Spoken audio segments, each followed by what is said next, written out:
What's up, everybody? Welcome to Sideline to Baseline with your hosts, K, Lou, and MB. And guess what? It's Fan Appreciation Night, everybody. And we got our number one fan in the building.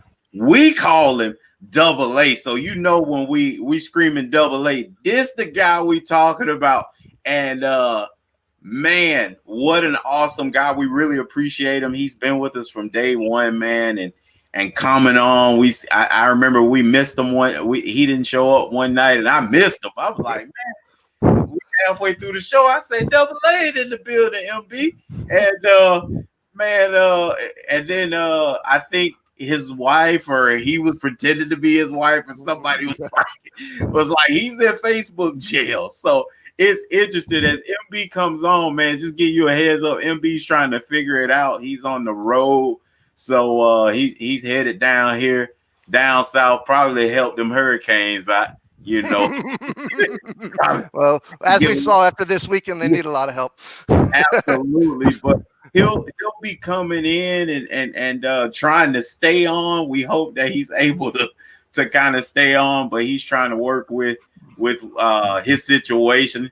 And so excuse him as he tries hard to give us the information, man. He does such a fantastic job, and it's such a blessing with him doing this show with him. So don't trip on him. I know he may freeze, he may be too dark, he may come on, come out, but he's on the road. He ain't in his normal neck of the woods. So Double A, we're gonna come at you first. Sounds good. Obviously, at the bottom of the screen, everybody see you, sleepapnea.org. Tell us a little bit about it, and most importantly, do we really care about sleep apnea? Probably not, but you should. And he's going to tell you why, because we're huge sports fans. MB and I were athletes.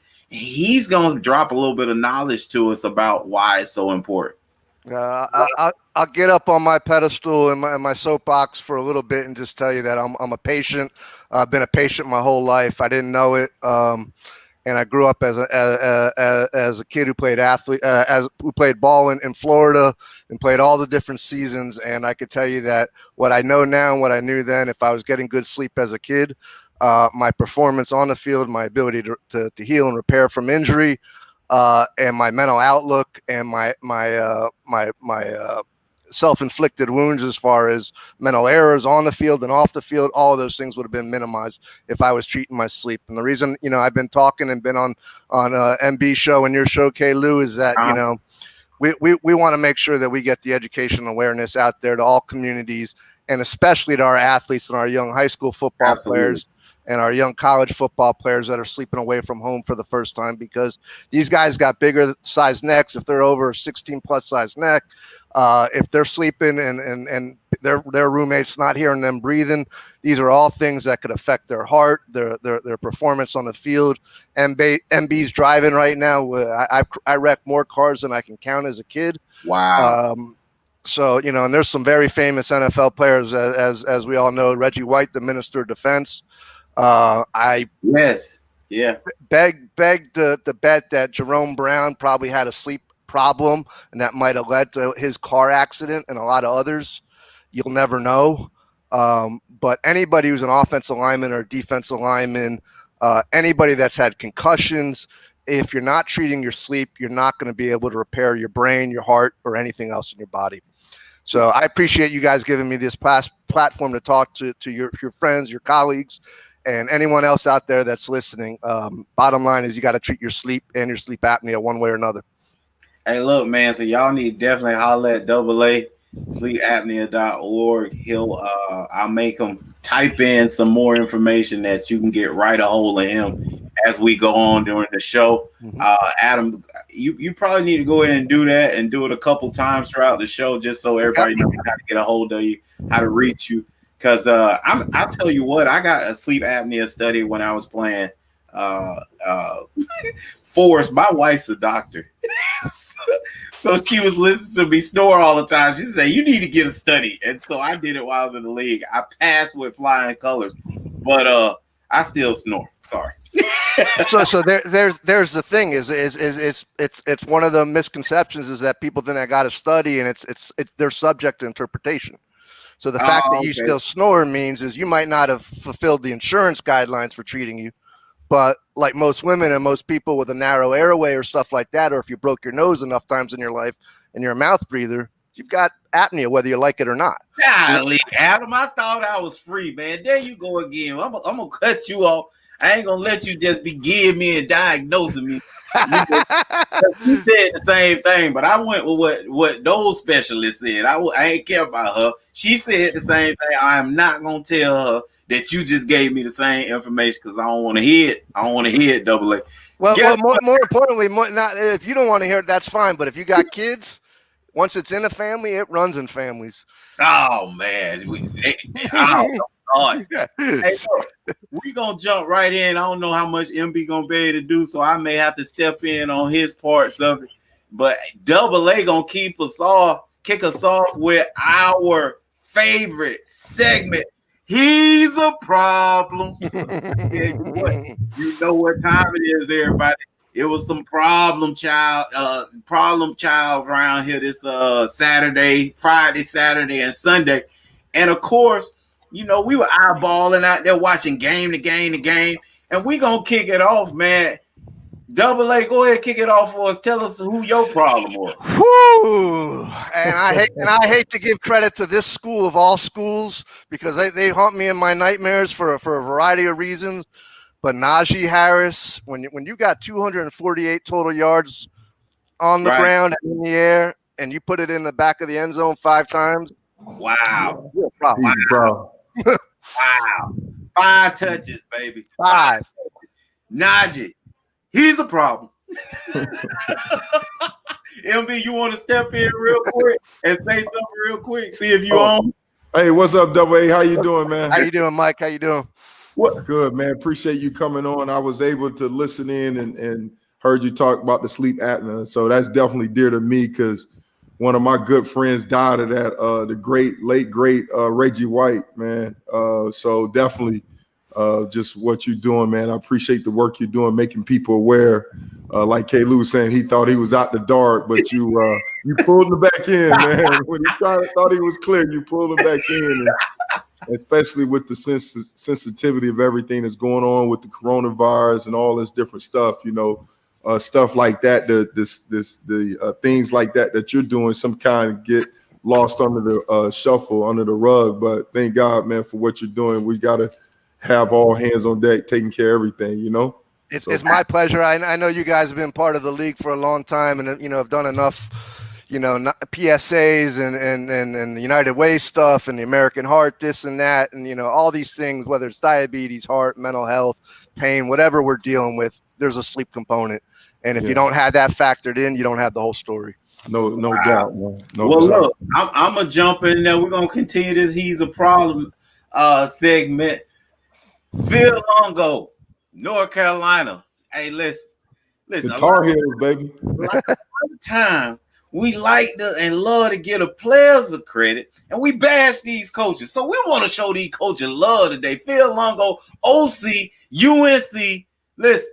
North Carolina torched Virginia Tech's defense for 656 yards. That's almost 10 every time they snapped the ball. And they won 56-45. Now, he ain't got nothing to do with that 45 points, but he had a lot to do with almost putting up 60.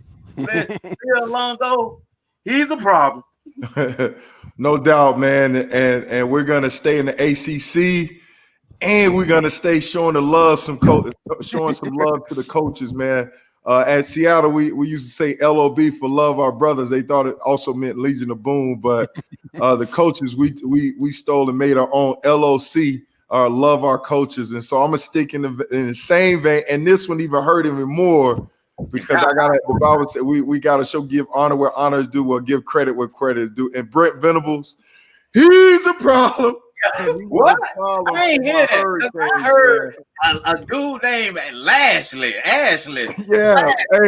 Hey, especially man, my man, Coach LL. You know, ladies love Coach J. Hey, UN fans love Coach Lashley, and he came up short with the first head-to-head battle with Brent Venables. And Brent Venables, man, I was talking to one of our friends. I said you'd have thought they had the bye week, not us. The way they prepared for us, man, the things they were doing, blitzing to the side of the back, man, disrupt the zone read game, made them get negative yards on first down consistently, and we just didn't have an answer for what they was doing. I mean, this Joker, man, that defense held our number one scoring offense to 17 points, right? That's right. And 7 of those were scored on the block field goal, so they ain't got nothing to do with that. And then 210 total yards, right?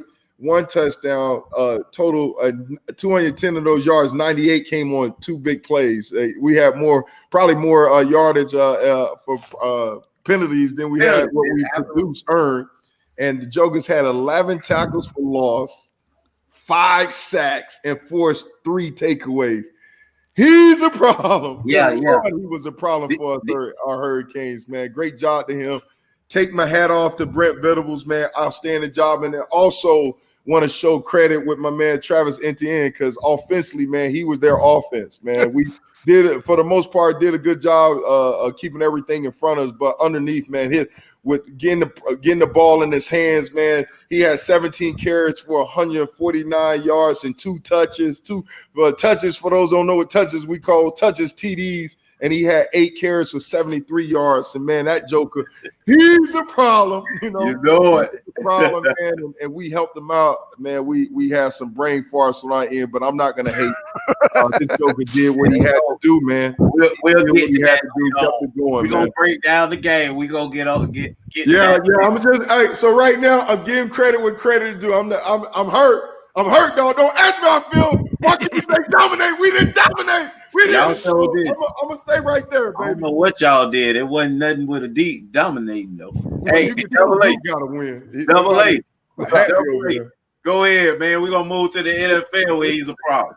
Woo! I've seen a lot of defensive tackles in watching the University of Miami who from the Jim Burch to the Jerome Browns to the Jimmy Jones to the Russell Marylands to the Cortezes, the Warren Sapps. I mean, that's just in the 90s, and there's some other young guys that came out in the early 2000s, but there's a guy playing in LA right now, and I don't know if he's human, but Aaron Donaldson, he's a problem. 4 sacks. Yeah. That's from a D tackle, y'all. That is unheard of. Don't no DTs get no 4 sacks. A Pro Bowl, a first team All Pro, in 2 sacks in a game. And D tackle. He doubled up. Right. And the Choir kept not only sacks, man, but that Joker's a problem all over the field. He not do just play the pass. He play the run, man. He come ready to play. Right. Hey, look, and staying in the same area that NFL, I think somebody went against the grain last week, and he told y'all the Las Vegas Raiders was gonna come at Kansas City, and they came at them. They outgained Kansas City 490 total yards to 413 in Sunday's 40-32 upset. I told MB my only concern, now both of us picked them to win the Super Bowl, but my only concern for Kansas City is the defense stinks. And I said that in the beginning of the preseason, and they just continue to prove me right. LB, they better get it together, man. Defense. Yeah, well, I'm gonna let I like Kansas City. I think they got enough defense. They offense their defense, and they'll bend but don't break defense, and they create some issues because Honey Badger just the week before, he causing turnovers, doing what he do, and Frank Clark. So, but I agree. I mean, you talking about 400 something yards they giving up to the Raiders. Las Vegas Raiders. Yeah, they still a problem. So we'll get it. Kansas City got to get it fixed, man. But not only is that a problem, but I think the National Football League's now the National Flag Football League, man. What are these scores? Exactly. That's a great point. And obviously, man. Well, being a defensive player, being a defensive coach in that league, man.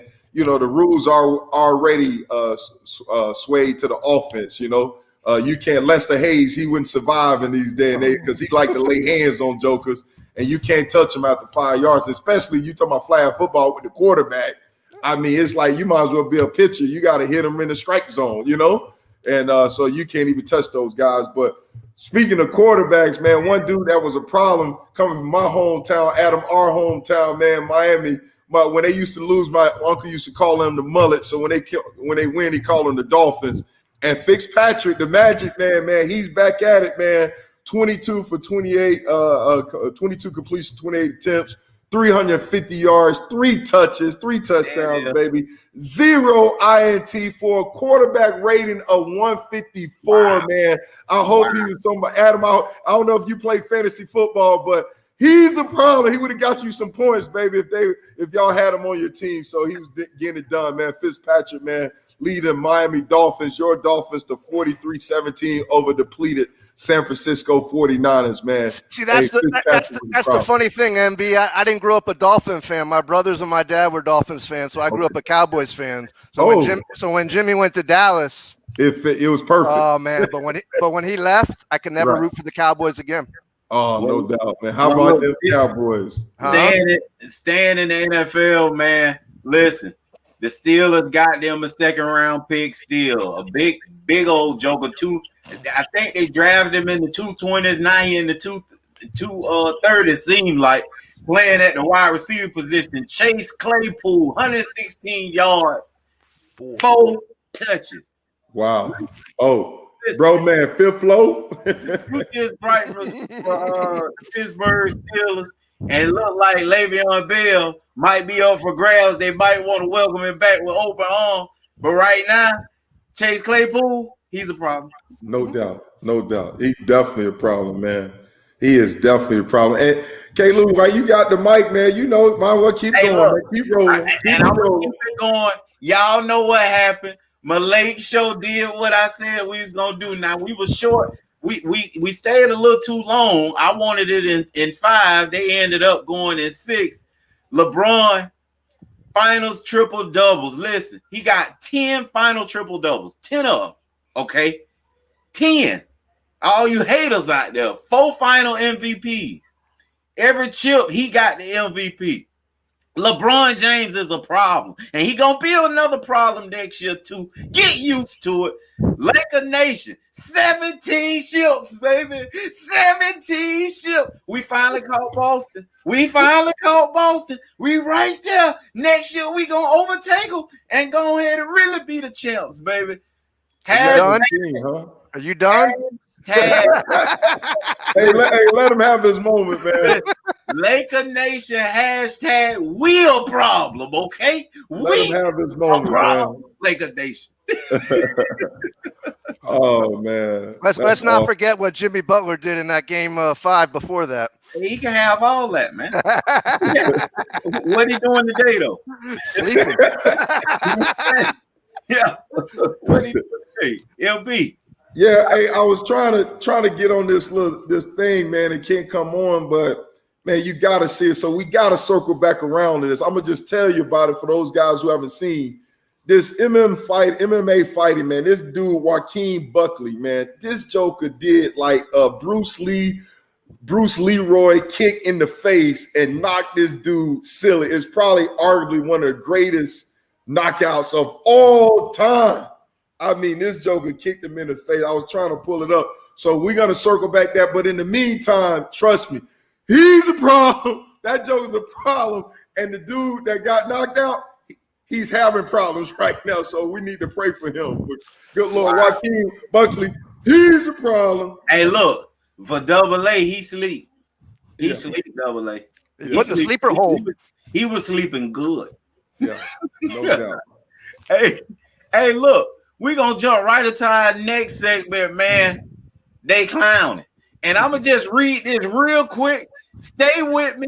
Try to be there with me. Bills host Chiefs October 19th instead of October 15th. Broncos bye weeks moves from week 8 to week 5 at the Patriots, and week 6 host Chargers. Week 8 host Dolphins in week 11. Yeah, I just said that. Chiefs at Bills October 19th instead of October 15th. Dolphins host Jets in week 6 by moves from week 11 to week 7. Host Chargers week 10 at Broncos in week 11. Yes, I ain't speaking another language. You hear what I'm talking about. Jaguars at Chargers in week 7 by moves from week 7 to week 8. Jets at the Dolphins in week 6. Bye moves from week 11 to week 10 at Chargers in week 11. Patriots bye move from week 6 to week 5, host Broncos in week 6. I just said a whole bunch of stuff to let y'all know the NFL, they clowning. How in the world play a 12, 10 game season? Look at this mess. How do they figure they gonna ever play these games? What they gonna move the basketball? They gonna play 3 in a week, MB? Man, the way you was talking, I felt a couple things like the game. You sunk my battleship. I mean, like you was reading all like latitudes and coordinates and stuff like that. I'm like, man, what's going on? Like this the NFL version of musical chairs, man. You know. And I mean, they just trying to survive. And the thing about it right now, I mean, it's a game tonight, right? They're pushing the twos, they're pushing back, they're robbing people to play ball, they're trying to juggle this thing around. I mean, they try to do their best to make this thing happen. I just don't see it. And so, especially once you get past where all the teams have taken their bye weeks, then what you gonna do then? You know? And that right now they're quietly trying to blame Tennessee Titans, right? That they didn't follow protocol, but man, you can put all the protocols you want in place. Right. There's no way. All you're doing is just trying to manage it. You're not trying to prevent it, Right. You're just trying to manage it because you're gonna have, and they even said it in their own language, that it's gonna be some casualties. They only could do the best they could do. The NBA showed the blueprint with the bubble, but the NFL, there's too many people. They obviously felt like you can't do a bubble. So there's like, we're going full speed ahead. And it's no different, K-Lou, as you well know. They treating it as though, unfortunately, if somebody get hurt, hey, move it 10 yards, let's go. And that's all they're doing, like moving. And my boy Belichick, man, said, time out, enough with this. He's like, look, we're going. And I was surprised, right? Because you think the stigma with him is like, it's all about the wins. But he's like, no, we calling time out. We shutting this thing down. Y'all let us know. We're going to protect ourselves until y'all work this thing out, Yeah. And so you saw him trying to manage. So now they're because they end up had to do their stuff with their game. So now they're moving full speed ahead. They pushed their game back a week. And so this thing is crazy, man, but they're getting it done, One thing I've learned in my journey in healthcare, and I'm not a doctor and I don't pretend to be one, but I'm what they call a translational guy, and I try to take the medical and the science and put it in English for all populations. And the NBA did an amazing job. 100 days, right. No incidents, doubt. In a bubble with Disney. They locked it down. They know how to run operations, right? Baseball did it in a hybrid version. They've had some problems. They're pulling off a playoff. They finally realized we got to go to a bubble sort of alignment for the playoffs. No doubt. NHL too. But for the NFL, and it didn't make sense to me. I'm watching these empty stadiums. I'm like, the game is good. What's on TV? You guys are putting out a good product. Right. I understand family and friends in the stand, but what do you need to sell tickets for anyone else? That ain't going to make these guys gate one way or another. Right. So you're risking your own players, your employees to those people. You don't know what they're doing, let alone you're risking your product on the field. To me, it's ludicrous, quite honestly. I can't understand it. Yeah. Well, it's all, follow the money trail because it's all about the money. Like they chasing the money. And exactly. And then it's about being greedy too. When you talk about put the fans in and this and that, it's just about being greedy. But to me, is you could test all you want. Is, man, when those dudes leave the locker room, right? You could threaten them all you want, man. Dudes are gonna be dudes. Like no different than we saw through the whole thing. The dude was trying to play with his girlfriend, inspect the gadget, right? And act like you're a player or something like that. Here's a disguise. And dudes, man, to go a whole season into those type of confinements or those type of restrictions, you can give all the Newt Rockne speeches you want. Man, dudes are gonna take chances. It's human nature. Anybody you can take, and then you can do the right thing, like Von Miller talked about. He did the right thing, and still got affected. So it is.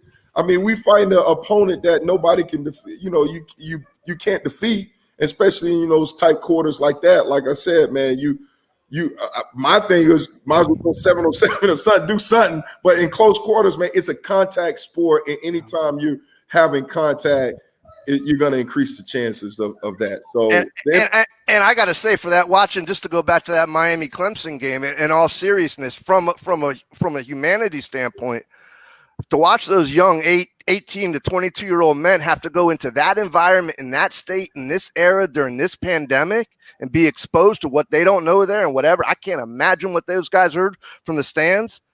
Right. I was concerned. I remember going to Miami Notre Dame 1988 Catholic Convicts. I was on that team playing as a kid. Right. I remember the bomb scares in the locker room. Right. People don't know those stories. Wow. Yeah. So there was a lot more going on up there the other night, I think, than people realize. Because this is the first time these kids have been out of the bubble and really went somewhere. Yeah, and I mean, it's tough for everybody. Everybody's going through these challenges, just not with football, but just life in general. Right. These doctors, these essential workers, you talk about these teachers, those guys who's forced to be exposed. So it's definitely something that we shouldn't take light of. You know, we definitely got to put everything in place. So, but the NFL trying to do what they're doing, man, like K. Lou said, at some point, man, you keep juggling, but you're going to find yourself being put to the wall, and no's gonna mean no, you know. Well, guess what? The NFL, they clowning. Sad news, man. We're gonna go right to the hit and the break that broke a lot of Cowboys' heart. And obviously the NFL was definitely reaching out, and you know, everybody was chiming in on Twitter and stuff like that, giving their well wishes. Dak Prescott breaks his ankle, and it was a gruesome ankle break. It was really tough. I had just walked in the room. My dad was sitting there watching the game, and I sat down and saw it and immediately said it's broke. And the reason why I said it was broke, MB, is that happened in front of me in real time playing the University of North Carolina. Same thing happened with their quarterback. And he was running, trying to get outside. I'm going in to wipe him out. MB ID lineman catches him from behind. So one of those hits that's pretty much illegal now. Pulls him down by the back neck collar. Horse collar. Yep. Pulls him down. The foot stays one direction. The body goes the other. MB, I'm about to clean him up. I pulled up and started yelling at their sideline to come get him. Right. And they looking at me like I'm strange because the play is kind of like just finishing. And I'm like, come get him. But I saw it. And he's sitting there. My lineman gets off of him. He's holding his leg. And then they finally see it and they start running out there. So that's the only reason why I know, because I don't know who the guy was calling the game. He started saying a cramp. He said it was a cramp. And I was telling my dad, my dad's like, they saying it's cramp. I was like, no, I saw that before, like my own eyes in front of him, and I was gonna clean him up, MB. Right. Do you remember hearing that back in the day? Because I remember playing on the soccer field, and you could hear someone's leg break on the other side of the field. Yeah. You hear the crack before you know it before you even get over there. Right. I know. I was shocked. Having it happen in person in front of you, I was shocked. Like you know, one of them things that'll be you want to play that the rest of that day. Like, man, get me out of here. And then regardless, I know Double A Cowboy fan, and K. Lou, you chose them to win it all this year. But I mean, but even beyond that, man, I mean, you feel for that, you know, especially like this off season has been really challenging for him. And he, you know, we talked about sleep apnea, we talked about things, and other things a lot of people dealing with is mental depression and stuff like that. And he was open about his struggle, you know, and just to see him, like, because I had missed it. And then when I turned to it, I was like, what happened? I see him on the cart and I just see him crying. And I was like, man, and then I saw the cast on his arm, the air brace on his leg. And I was like, oh man, you know, and it was so I don't know what's the right word. But it's like you get Alex Smith where we're celebrating him playing again. And then now it's almost like they're playing tag. Now you get Dak Prescott, and I'm not saying his is as serious as that, but it's a fractured ankle and surgery. And then now you're like, oh my God. And then just with him, the way he's, like I say, he's struggling, dealing with his loss of his family member. Then on top of that, but his performance on the field, 3 consecutive games, 450 yards. That's somebody that you cheering for him. You like, man, pay the man. You know what I'm saying? Like, come on, Jared, right? And to see him go through that, you're like, no, you know? And what's the hard truth? Does Jerry pay him now? Yeah, and that's the thing. No. I mean, it depends on how he recovered. It depends on what the doctor report say. I don't know all the ins and out of how serious his injury is, right? But if he can recover from it, obviously, I mean, it's tough, man. I mean, he's gonna have to prove himself again, you know.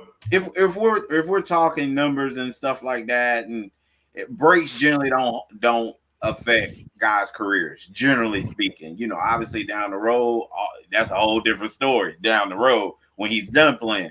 But you know, during the plays, you know, there's breaks all year, different parts.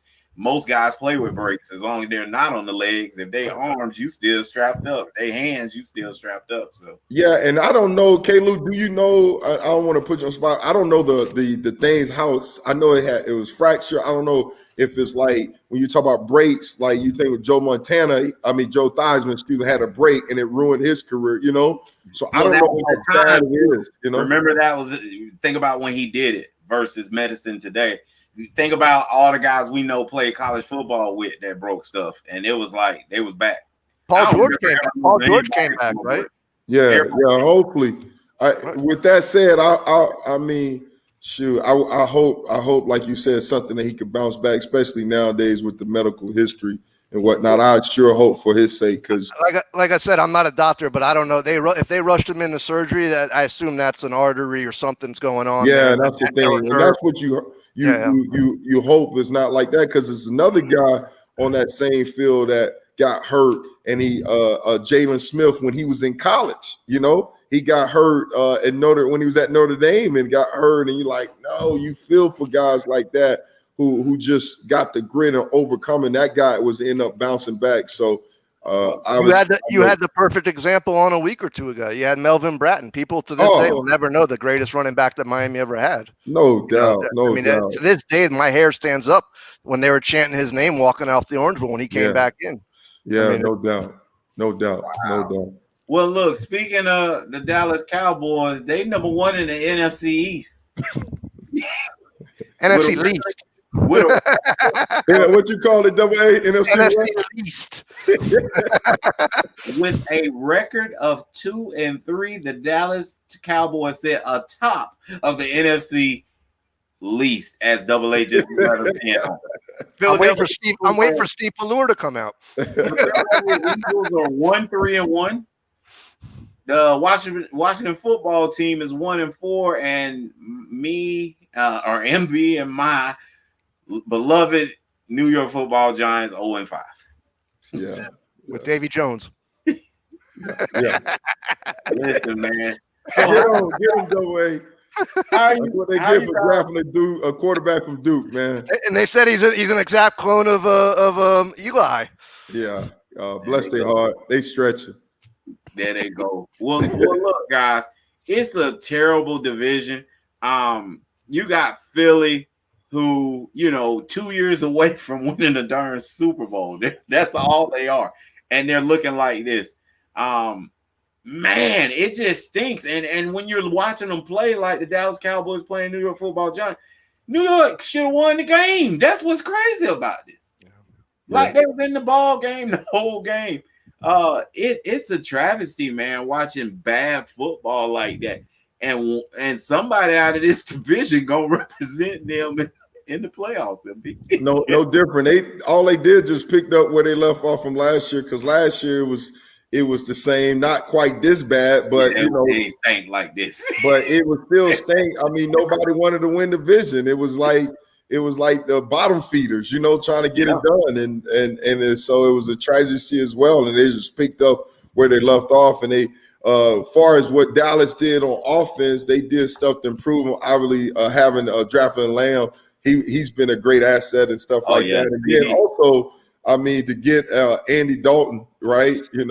Got Earl Morrall. I mean, obviously that's going to prove dividends for them now. But defensively, man, they let a lot of great talent walk out the door, and you just can't. And they got Aldon Smith, they got this, but they only got enough on the back end. The secondary is still depleted, even though what's the corner? I forgot him and Diggs. They got Diggs from Alabama, and he's heading in the right direction, but they ain't got enough. And then same thing with the Eagles, man.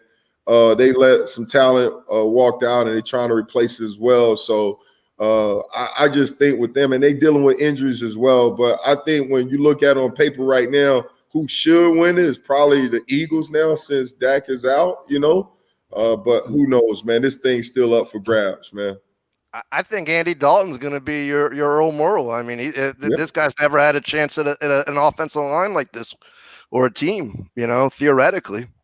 Well, you're right. And it could be. The only thing is the offensive line. Tyron Smith is out, and then both their tackles, Collins is out too.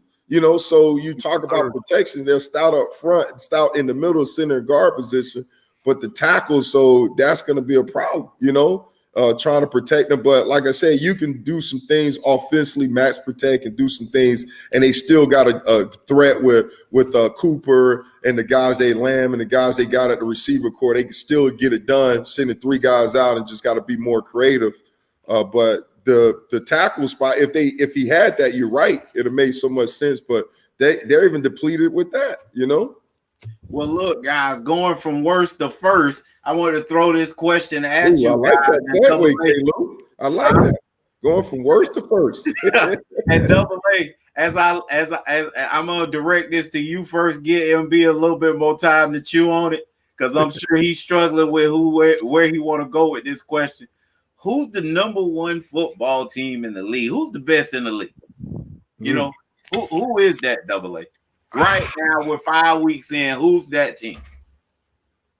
I know the team that I wouldn't want to face if I were a coach and had to wake up the next morning. It had to be either this Rams or this Steelers team. Wow. To me, those they on both sides of the ball, they're complete teams. Right. I mean, there's no doubt Phil Mahomes is the best thing that we've ever seen in our generation. But to me, those are the 2 scariest teams right now that I see. Wow, the Rams and the Steelers. Yeah, I definitely like the Steelers. I like what they bring to the table, obviously with Ben Roethlisberger and stuff like that. And now, like K-Lou alluded out, with the rookie receiver stepping up to the plate, that's going to open some things up. If they can get the running game, or like you, K-Lou, kind of put on your GM hat, bring Le'Veon Bell back, that could be a thing, to get that thing going. And then defensively, their front 7. You got Bud Dupree now starting to come in his own, and now with T.J. Watts, I mean, he's the grown man there, and their secondary and stuff and linebacker stuff. I definitely see them. I'm gonna still go. Man, that's a good one, Double A. I like that. That is, and in the NFC, people automatically think about Aaron Rodgers, and I'm gonna just let me go. So I won't jump on the bandwagon, which I like that Steelers. I want to still. I'm gonna just go Aaron Rodgers and the Green Bay Packers. Right? Wow. I like what they're bringing, especially if they can get the receiver back healthy and whatnot, get the running game going. Offensively, man, they're just flowing. They got a lot of momentum on offense. Aaron Rodgers, obviously, they lit a fire under his butt. The fact that they disrespected him and spent the 1st round pick on another quarterback. He's playing lights out, and then defensively, man, I don't know if they got quite enough talent, but they got the right combination. And between Mike Pettit, the defensive coordinator, what he does, squeezing a lot out of their abilities, and they got some dogs up front, the Smith boys, that's getting it done. And I like how he put pressures on offense. He's understand exactly how to attack offense, and get that thing done. So I would just say, for the purpose of this show, I'm going with the Green Bay Packers, baby. Well, that's good, MB, but I'm going to piggyback off you preseason, and you tried to tell me what it was going to be about, and I'm going to go back to the team you discussed, and I'm shocked you ain't still waving your Seattle flag, man. I'm going to Seattle, man. They're playing lights out offensively and defensively. Let Russ cook, baby. Hey, watch this, MB. They running the ball and stopping the run, which is a recipe for winning. No matter where you playing, what level you playing, and who you're playing. So I love Seattle, man, and you can't say enough about Russell Wilson. And as Aaron Rodgers continues to have, another MVP type caliber year, Russell Wilson right there on his shoulder, tapping him, making him look. He like that little kid that tap you on the shoulder and you turn around looking and he ain't there. You trying to figure out who tapping me because Russell keep tapping Aaron. So I like all your picks in Pittsburgh. I like yours, obviously, MB.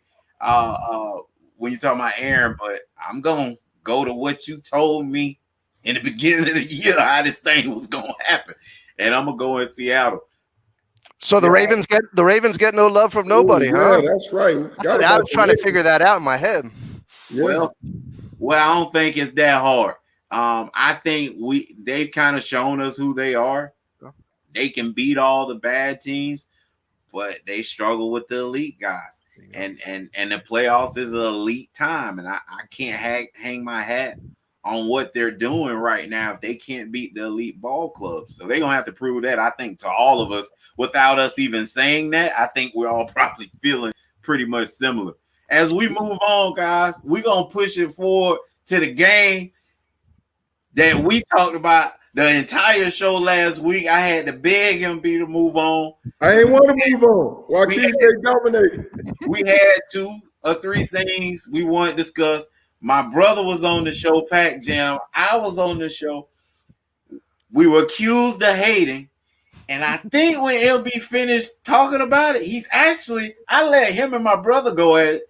I said a one-liner at the end. I got attacked for it. But it seemed like what I said came true. I said it would be 2 guys. And those 2 guys did their thing, MB. Take us away. Yeah, no, and for me, not to take anything away from them, we talked about it, so I'm gonna say it again. Brent Venables, I thought he did an excellent job defensively game plan. Offensively, when I looked at the game, because I looked at the film probably about 2 or 3 times, and it's the same thing like what I was saying in the beginning. Not to take anything away from Clemson, right? But it's not what they did, it's what we didn't do. And that's the thing I was saying about the self-inflicted wounds. Bro, let me just give me your attention for a minute, right? Okay, you look at the plays they got, right? Okay, it's the same things that I was saying, like I told you so, that if we don't fix this, it's going to be an issue. For example, run fit. On that run, 72-yard touchdown run, we didn't have proper fits. We didn't fit that up right? They trying to turn it back, and the linebacker, all right, he fitted the wrong way away from himself. Screens and boosts. You look at what they did, right? They had a screen game in man coverage. All right, the free, what's the name up? Same thing happened. No contain on the edge. Boom. Talk about eye discipline, right? Self-inflicted wounds. It's in man coverage. They do the trick play with the tight end. The backside linebacker got the tight end man to man. He not eyes on the Lakers. What happened? Mama Lucky gets stolen, right? It's the same. It's the self-inflicted wounds that if we don't have to play a perfect game, but we just do what you're supposed to do, then now it's not going to be the result from a defensive standpoint. Now, offensively, Brent Venom, he came ready to play. And I was so surprised offensively, right, that we got away from the running game, that our star players, where you talk about the running backs in particular, and Coach LL did a great job of making sure our guys heading into this game, that those guys get their touches, right? Well, Cameron Harris didn't get a lot of touches, all right? Reverend Jordan didn't get a lot of touches, right? I mean, ours are Chaney, Jalen Knight, they didn't get put in a situation where they get a lot of touches. So I was like, man, I got to see what Clemson did to eliminate that. And what they did was they blitzed them and played man coverage behind it and took away our receivers. And our receivers, that's the thing I was hoping during this bye week, they'll take the next step, man. But a lot of those 50-50 throws, man, one dude almost, I'm like, spit out the gum. You can't walk and chew gum at the same time. He falls down in the end zone, dude, get an easy pick. I'm like, come on, man. So those are things I look at, not to take anything away from Clemson, right? But a lot of stuff, when I look at the film, self-inflicted wounds is the main thing for me. So So I agree with you wholeheartedly. I do see there's still a size problem when you look at the size of that offensive line compared to us. They look like men playing versus boys out there. They really look like a bigger, stronger team. That quarterback, I didn't really believe that someone can throw 70% completion. The sunshine, whatever he is, wherever he's from. Oh my God, that was like playing a video game out there. The receivers from Miami, they ain't there. They never got off the bus. The offensive coordinator. Listen, what nobody ever remembers about Miami and Gary Stevens and all these guys is they made those running backs earn their way. They caught the stuff out of the backfield, the flats, everything. And you got to lean on those guys when you got a little small quarterback who I think we can say that this isn't Houston anymore. And this guy's not a Heisman Trophy quarterback. That's what they were talking about. Houston, we have a problem. Houston, we have a problem. Because I saw a deer in headlights, quite honestly. I don't think he's ever seen that kind of team before. Well, yeah, that's Brent Venables, and if he wasn't prepared for pressure, he know now. He knows. I tell you what, the only thing I was struck by was MB's response, and I guess I'll say this: my response today, or my response the day of the show. The show. Well, you said the same thing pregame, no doubt, as if you knew what would happen, but still said they were going to win, and then you're saying the same thing afterwards. But this is what I'll say to that. Well, hey, what got me? Let me jump in right quick. I was hoping that bye week that they was going to clean it up and they'd take the next step and fix those self-inflicted wounds. So that's what I was hoping. I need to get in. Like Clemson had a bye, not us. They are who we thought they were. They are who we thought they were. When you're in the other locker room, MB, so now you're in Clemson's locker room, do you say we're not beating Miami? They're just making mistakes? Because that's what you sound like to me. I'm coming. Do I say what now? If you're in Clemson's locker room, of course not. Of course not. Why would if I'm in Clemson locker room? MB, I'm not saying that.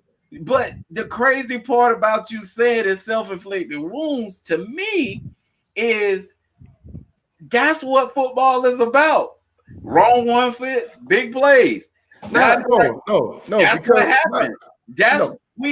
You and I played the game, and that happens all the time. Most of the time when guys are breaking, they ain't running through somebody. Somebody wasn't in the right location, and that's why they break it. So that's who Miami is right now, who you've seen them the entire year, and that's not going to change. I'm sorry. The wide receivers, AA, you talked about the wide receivers. I keep telling MB they're terrible, and he don't want to buy into it. It is what it is. So the fact that they fallen and they can't run and chew gum at the same time, Clemson DBs got torched in Virginia, man. If Venables wouldn't have been pressuring Virginia the same way, they might have dropped that one because they was eating them alive one-on-one matchups, the same one-on-one matchups that Miami couldn't complete with their guys. Then you look at the studs from Miami. They're studs. They're still studs, but MB knows he's played against Brent Venables. He's watched him a ton of times. Dude is going to blitz 80% of the time. That's just what's going to happen, which is why I always concern myself like with Clemson this year with the team they have. They match up with Ohio State. They're going to get beat to sleep because they can't line up and play cover 3. They can't line up and play cover 2. They can't line up and play man without pressuring. So when they get one-on-one situations, they play Alabama. Alabama receivers going to win that against Clemson DBs. So Miami just don't have what it takes to beat them right now. They can't pick up the blitz and make a throw outside. He talked about their best receivers are in the backfield and the tight ends.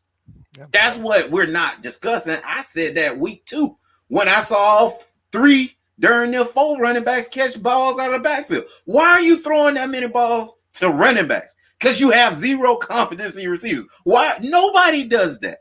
And then ETN, I will get MB this amount of credit. They ran the same swing pass, it feels like 9 times in the first half. in the first half. Like, I was like, dude, how many times they got to run this before one of the backers just take off and just go hit them? Like, bump all that read stuff. Dude, they've run it on third down 3 times now. You got on the third down and they ran the same play. When are you going to figure it out? I'm getting off my soapbox. Okay, so first of all, let me because you asked me a question. If I was in the Clemson locker room, would I say, "Oh, we did it"? No, but I've been in the locker room in Miami where we lost 5 games in my 5 years, right? And other than Alabama, right, the other 4 losses we beat ourselves, right? That ain't y'all. No, let me finish. Ain't y'all. So when I look at this thing, I didn't say that about the receivers. I said it about the defense. Because I'm watching the defense and I'm watching the film and I'm watching to see how they're not fitting up the runs the correct way. Self-inflicted wounds. I see how they're playing man coverage and looking at the quarterback instead of having eyes on your leg. Self-inflicted wounds. What I told you on the show was what I told you on the show was that if they don't fix those, self-inflicted wounds, it's gonna be an issue. I'm hoping because it's not a lack of talent. They got enough talent to win, right? To me, it's a lack of execution. Not right? against Clemson. They got enough. Clemson. No, they don't. Clemson, all they did was feed the boy. I'm looking at the film. You go back and look at the film and see on that counter run, it's a bad run fit. He's out the gate. On those screen passes that you talked about, it's no contain. So he's out the gate. I got 2 questions for you guys. You do your job in fundamental ball and bring it back. Those 6 to 7 yard, it's now 6 or 7 yard gains at the most, as opposed to going double digit. Right. That's what the film showed, K-Luke, self-inflicted wounds. So if I'm in Miami, I'm telling them, look, when you playing a good team like that, you can't have those type of self-inflicted wounds. It's harder against Louisville, and then you helping them out. So the receivers, I ain't even talk about receivers. I always say the receivers, they got to show up. Last game against Florida State, they played a good half. Then they went back to dropping passes, went back to doing this. That was Florida State. And I warned you. You can't have those. Whenever you play in the champ, you cannot beat yourself. I don't care what team you play for. Miami is not a talent issue. They got enough talent. They got to stop beating themselves. And when you play the champ, you can't afford to beat yourself. It's tough enough trying to beat them. But when you're giving them free passes, dude covering, and the dude, he's just freelancing, and the guy's in the flat getting 20 yards because that's your guy. Or the court, or when I look at the touchdown a couple times to the tight end, the linebacker got a man-to-man. He looking back at the quarterback, tight end running free. You can't do that. Because that quarterback, like Double A said, that dude will find the open guy, and that's what he did. He makes great decisions. And if it's not there, he can take it off and beat you with a feet. He did an excellent job. That got there, and you can't have that. So, K-Lou, there's 3 sides to every story. Come on. I'm a hater. So it's not a matter of being a hater. There's just reality. That those young Miami DBs and what Ed Reed's working with, I wouldn't want to face them at the end of the year because those guys are going to be hit. I want every part of the corners. Did tell me what? Hey, the corners did. I mean, they did great. They kept that game in front of them. Right. They did great. Right. The one guy, right? They've had the safety. The safety 27 freshman safety because the other guy the targeting rule, the dude take our safety. They already got another safety on the sideline because of target rule, 27 on the in there, and then you see the dude wide open drop the basket because the safety is covered too, the safety not over top. Then the other time he got beat, the safety's supposed to be over there. He's over there freelancing. All I know is beat us on the outside. They beat us because they end-to-end, the underneath stuff, that quarterback end-to-end got it done. They playmakers got it done. Go ahead, That's the other question. If you're an NFL general manager, is that the most sure thing pick you've ever seen before, this kid Etienne? Because to me, it looks like a no-brainer. Oh, he's a beast. I mean, I thought he was leaving last year. He's a grown man. He's a beast. He gets it done. Well, I'll say this as we move on to the second, to our last and final segment. It's oh my goodness. I already feel bad for saying it. I don't think I'm even saying because LB gonna start off again.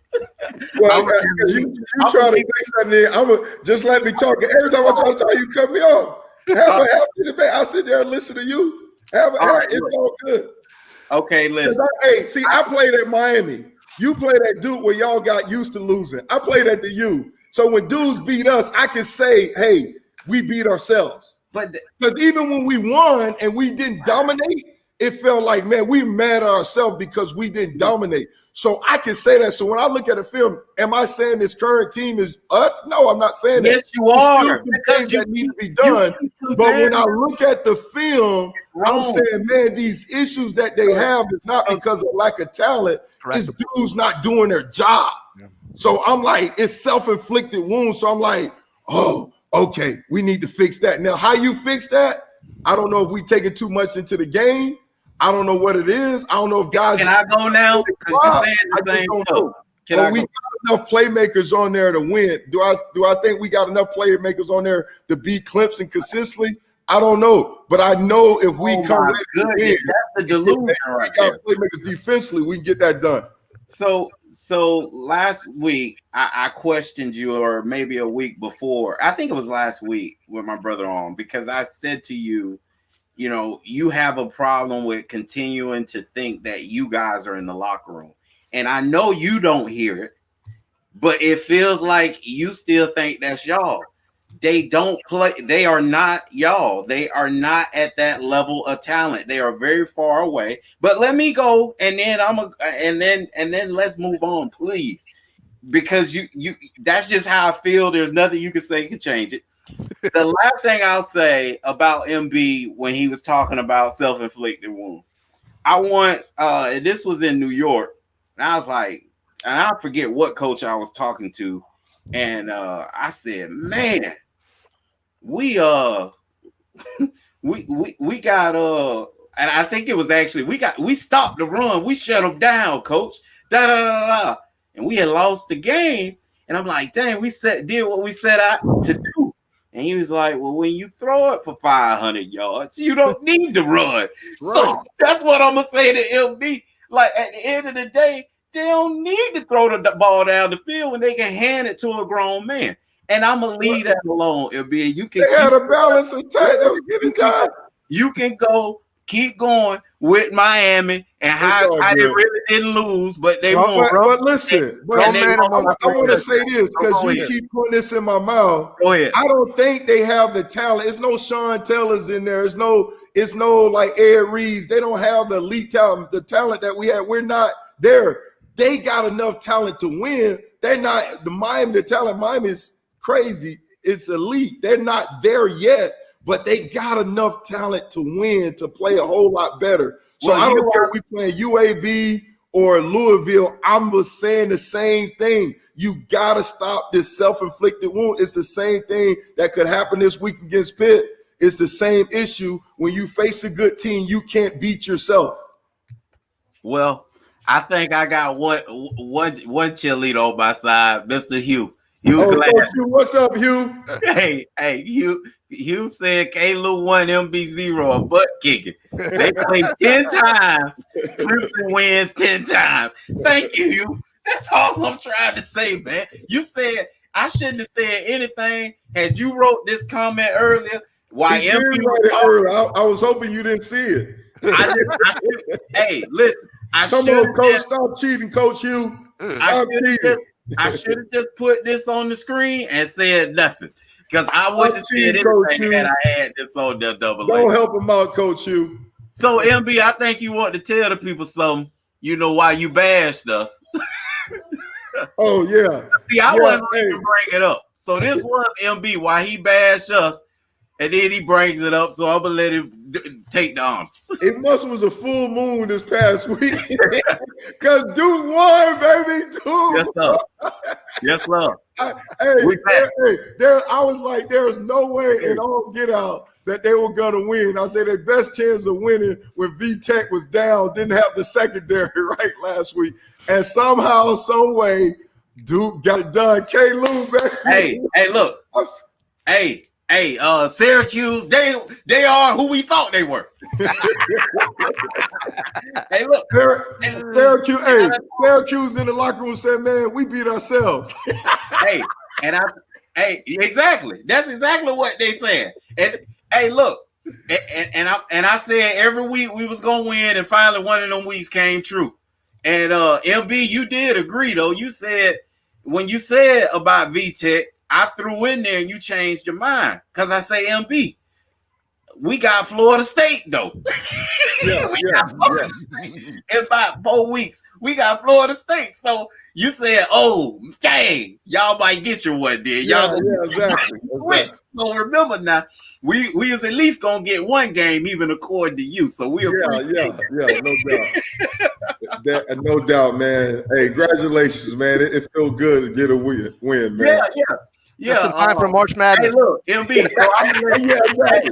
So I take MB. MB don't know how to take butt whippers that well, but I take mine well because when the truth is spoken, I be quiet.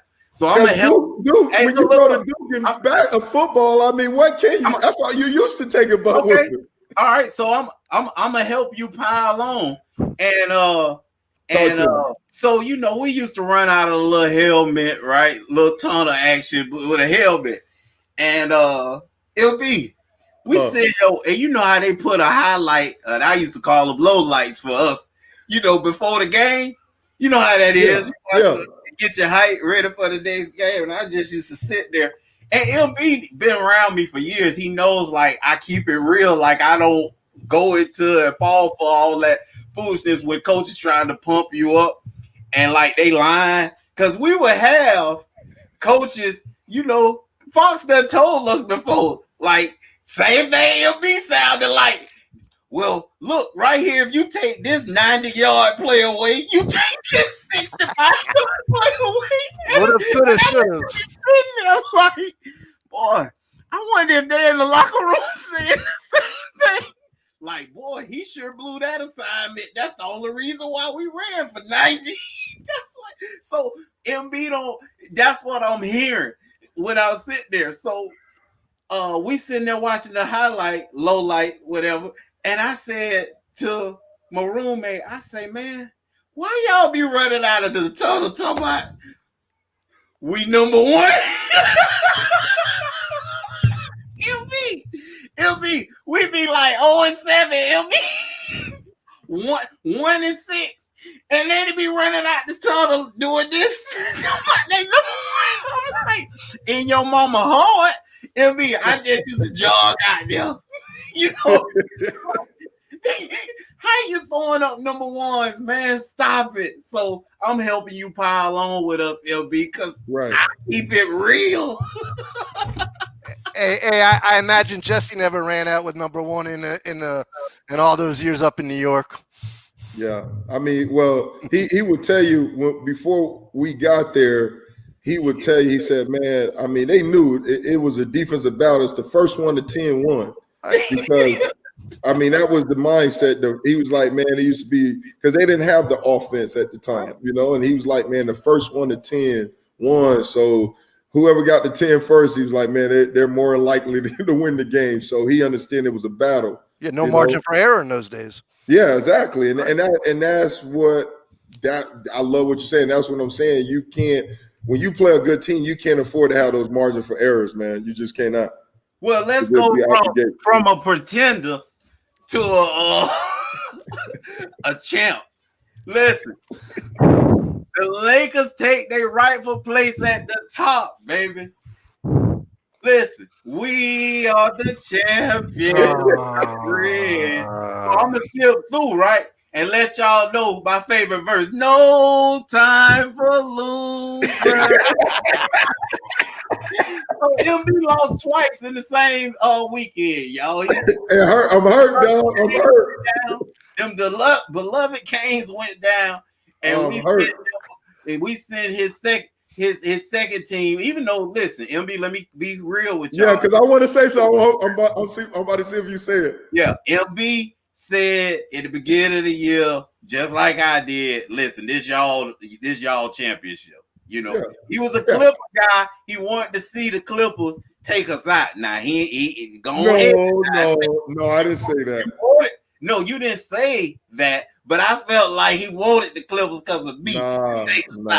But he said the Lakers were gonna win it all, but he just went on here, the home team, and rolled with the Heat. And the Heat fought, man. I thought 2 games was too many, to be honest with you. I thought they showed great heart, great character to get them too, because they was outmatched. Like every game the Lakers won, it was like, dang, how did he got here again? They almost pulled off 3 wins. Yeah, you think about it. Yeah.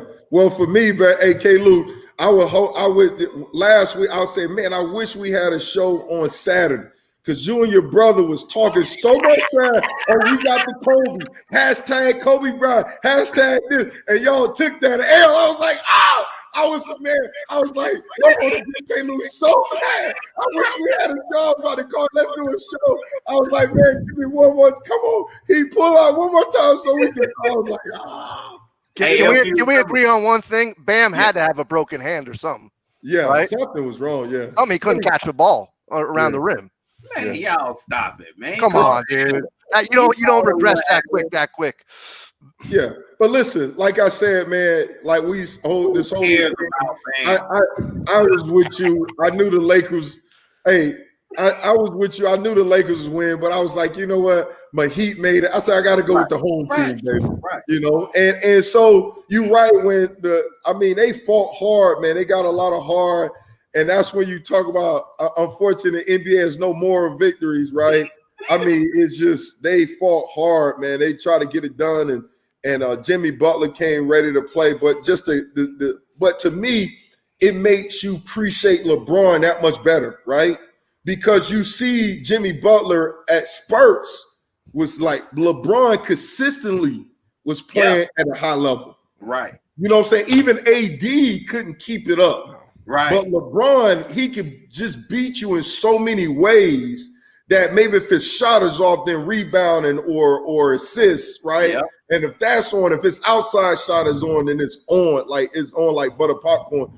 But just to see him and the level he's playing at a man, I don't know what that joker on, man. He ain't human. I don't know what he had one major partner in crime that I was most scared of from day one in this series.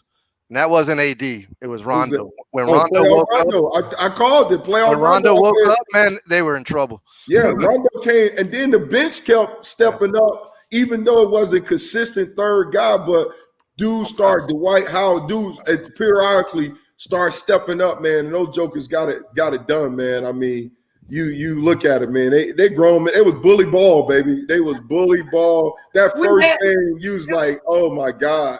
It's almost like they felt sorry, like, hey, let's ease that. Let's not beat them too bad. You know, let's ease up. Give them.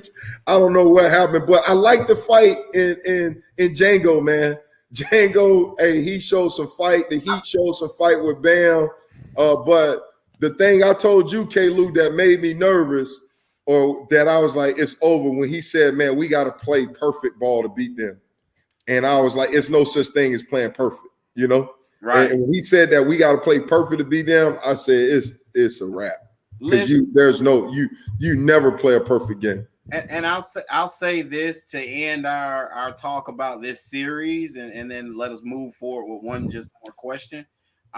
It's amazing how in this day and time, a finesse, even you said flag football, or it's finesse basketball as well, where it's open space, no hand checking. They don't want them to play physical. They shooting the ball a lot from the outside. That the two teams that play for the NBA Finals got there by playing bully ball. Yeah. Isn't that amazing? Like you look at Miami and they just really out physicaled everybody, even though they were a smaller team. They out physicaled everybody, and then you flip it over to Lakers, and they just out physicaled everybody. And in this day and time where everybody went to the Steph Curry type basketball, the Golden State Warrior basketball, look at who rose to the top. Two old school teams that could have played in any era. The two teams that just played in this could have matched up with the bad boy Pistons, you know, and slugged it out. could have played against the Showtime Lakers and went bucket for bucket. You know, it's something to be said about. You knew it was a good series when McHale and Grant Hill and Isaiah were all tripping on it on one of those post-game shows. I was like, wow, man, these guys were all like, they haven't seen something like this in a long time. Right. You know? Yeah. And so the last thing I'll say, question MB to you, is what superstar do we, the Lakers, bring in next? You better bring in AD again, because he about that's the listen. Get that guy a razor, man. Come on, MB. AD's coming back. Let me tell you why. There at the interview, at the end of the game, him and LeBron sitting next to each other. They asked AD about coming back. He says, "I let my agent deal with that. I'm not going to discuss that." LeBron said, "Why y'all going there first? Let's get through this." Then they asked LeBron something about retiring. You saw AD? No, he ain't retiring. So no, you with us. We bend against ourselves, and that's an easy bid because it's called Supermax. Go ahead. Let's look in the crystal ball. Next year, when Giannis is playing on that Heat team, is LeBron scared? Because it's coming. See, you ain't answer my question, Double A. I have my third superstar. This ain't about the Heat. They losers. No time for losers. I just told you. My favorite. No time for losers. It'll be, who do you see the Lakers courting and trying to get in there? Because that's what we're going to do. If you look at the history of the Lakers, we always trying to hit a home run. Yeah, I think as far as that matchup, to add to that, obviously, man, if they can keep a lot of the core guys, because a lot of guys are free agent, those role players like the Dwight Howard, those guys that play. But superstar, I think probably a point guard, a shooting point guard. So outside shooting, you need a consistent outside shot. Bradley Beal. You need that. You need something like that with those type of guys in the paint. And then, with those guys, they can play in the paint. AD and LeBron, they can play anything, but obviously they do their best work in the paint. So the more shooters you can get around these guys, right? I think the best. So, and then I'm gonna throw this out. So the other guy maybe who's not a natural shooter, maybe Chris Paul. To me, having a point guard like with Rondo, what helped LeBron out is Rondo is able to dribble up the ball and distribute and let LeBron do things and take advantage of different things he's not always the guy that's bringing the ball up, even though he had career numbers and assists. Please don't bring that back up. When you say Chris Paul, it take me back to David Stern taking that he told the trade. When he was in New Orleans before. Yeah. Hey, he took Juwan Howard off the Heat team years ago. Yeah, so you ripping my heart out again. Double Ace, he said Bradley Beal, MB. Yeah, and I know the guy that I put in the text. Yeah. Dame Dollar. You're not kidding. That's who I see, Dame Dollar. Yeah. To me, that's easy. Dame Dollar. You want? I said it here now. Dame Dollar. To me, that's an easy say, right? But it ain't gonna happen because Dame, he don't came out too much about going to super team the way he did. Kevin Durant, the way there's no way. He's got too much pride. And then also, right, the Lakers don't have the because he's not a true free agent, so they don't have the cap. They don't have the capital to. Yes, we do. They do. What? NBA is called luxury tax, and there's nobody signed. We got 4 people signed. MB. No. I'm talking about. I don't think Dame is a free agent. Is he a free agent? No. Yeah, so I'm saying. So you would have to do a sign and trade. Was AD a free agent? MB was AD a free agent? I know, but listen, what I'm saying. You missing the point. Listen. Listen, K-Lou, you're missing the point. What I'm saying. They don't have the draft capital. They don't have the first round picks to go ahead and make a trade for Dame. It doesn't matter. You got to have that. No, you don't. This basketball, it's 10-team deals, 17 deals. It's very you talking about add some more teams to it, but you got to give up something to make that trade. This is the Lakers, baby. We get them now. Just remember that. If you look through Wilt Bro, Chamberlain. Mitch Kupchak's Lakers. Kareem played for. They got AD They there, so they played gave up a lot of trade. You gotta have some pieces to trade with. This ain't even the Cowboys and Indians gotta have something. Hey, you give me this pipe, give me this, right? You gotta have something to trade with. What do they have to trade with? Kuzma? How many draftable pieces they have? Listen, That's what everybody. I'm saying. Hey, That's you all I'm can't saying. Dane, you got to get him on the side and trade. That's how they got AD. They got AD early because they gave up draft picks, they gave up players to get him. What tradable pieces they have? They don't have other than maybe Kuzma, and I don't think Kuzma enough. So how you going to trade for Dane? The Portland Trailblazers ain't going to give up Dane just because you want him. You better give up some first round picks, and I think they used a lot with AD. Yeah, that's all I'm saying. We sold the farm and gave him to New Orleans, but you just watch, and like I told you, you just got to remember this ain't the NFL, the NBA. They always do it three. It's very rare that you got a team for team deal, and that's how you get the assets. And a lot of times, MB, and a lot of times, sometimes you just take on salary caps to do it as well. But that's neither here nor there. That's and that's all I'm saying. You gotta be creative, but you gotta have some draft assets. And we gonna get up out of here, y'all. Listen, AA, we enjoyed you, man. It's been a pleasure for you getting on the show, man. Sleepapnea.org. Put in the chat, man. Make sure you put in there how they can get a hold of you. As far as getting tested, and then even sometimes signs of what they can do even now at home by getting better sleep and stuff like that. Hey, K-Lou, hold on for a second. Even though he's putting in a private chat, they're not going to see it. He's got to put it. We got to put it. Am I allowed to? I don't know if I can post in that thing here. Hold on. Let me see. Let me see if I can. You got to move it over or something. Let me see if I can copy and paste it for you. Yeah. Yeah, I just did. Regardless, check us out at sleepapnea.org if you have any questions about you, or anybody else. We're here to help people. We are a patient-run organization, and we're not married to any one discipline. So, that's why a lot of the NFL players who hear about sleep apnea, they're selling oral appliances and stuff like that.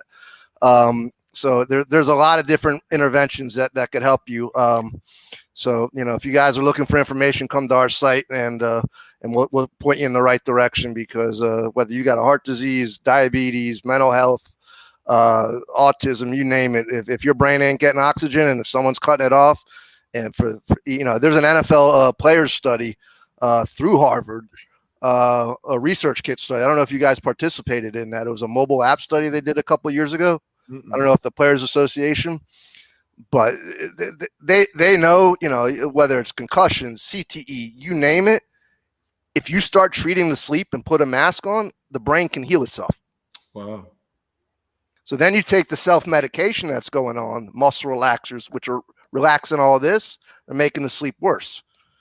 So these are all things that, it's simple education stuff out there, but nobody knows it because everybody wants the magic fix. They want the quick pill.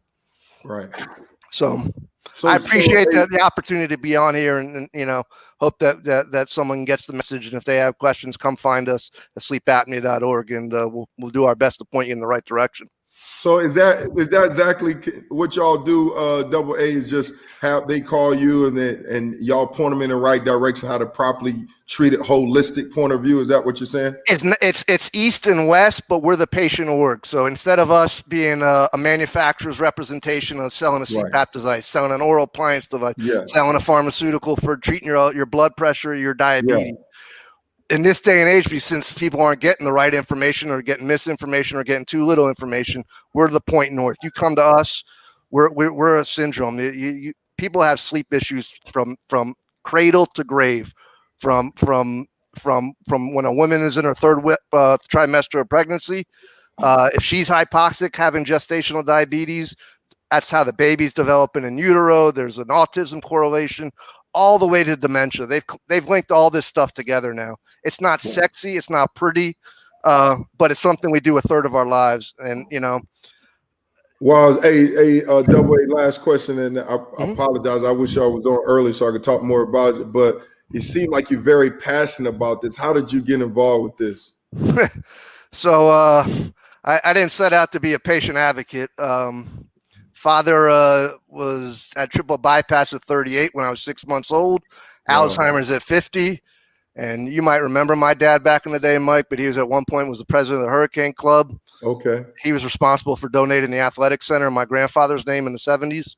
Wow. So I assumed that my life was over. Most of the men died at a young age. They said I was lucky that I stopped playing football in about 9th grade. My neck was so skinny. I had so much stenosis that if I got hit wrong, Right. I was playing with fire to begin with. Wow. So I've had sleep apnea my whole life. I didn't know I had it until about 35, until my best friend was my daughter was just born and he was straight out of med school and we were on vacation in the mountains and he saw me nod off and that night he heard me snoring through the walls and had been my college roommate years earlier. Yeah. And he looked at my mom and he looked at me and he said, I know what's wrong with him. He's got to get a study. And, it changed my life. And once I put my mask on, as they tell you on a plane, you help others put theirs on. I did it for my daughter. We diagnosed her at 2 years old instead of 35. Where is it? Wow, that's powerful, man. Appreciate you sharing that testimony, man. Well, thanks a again bunch, for coming on. Double A, we appreciate you coming out for MB and K. Lou. We are out of here, MB. Peace. Appreciate you, man. Appreciate you, Double A, man. Thank you, guys. Great job. Thank you for the opportunity.